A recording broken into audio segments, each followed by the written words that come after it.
Hola a todos, ¿cómo están el día de hoy? Espero que se encuentren muy bien. Yo siempre muy feliz y muy agradecida de poder estar con ustedes. Today we're going to do a short video about the main differences between yo, me, and me. Are you ready? Let's see.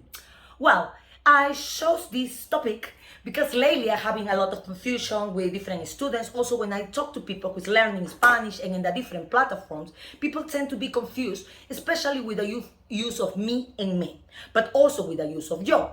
So let's clarify one by one. Okay, you will see it's super easy, and this video is gonna be really straightforward. Okay, the use of yo is basically like in English, I. So, yo soy María. Yo soy profesora.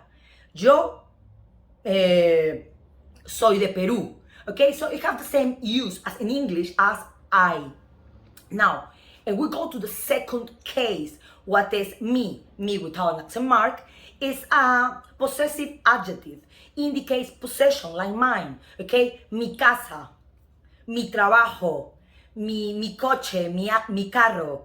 Okay, so indicates possession. And the last case, what is the case of me, okay, is okay, I don't want to be too technical, but it's like it works as a direct and indirect object, okay, and also as a reflexive pronoun.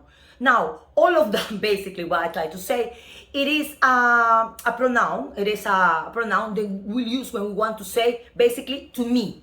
It reflects to me. It goes back to me. So, to me, myself, okay? Like in the case of me gusta, me duele, me lavo las manos, me cepillo el cabello, me cepillo los dientes. So, to me, okay, myself. I hope that this was helpful for you. I don't know, maybe if you're in advanced level, this is obviously like, oh my God, I already know that. But if you just started and you were wondering about like, oh, when I used which one, I hope that this actually helped you today. I hope to see you again in our next videos. Do not forget to subscribe to our YouTube channel. Again, I will see you again in our next videos. Ciao, ciao.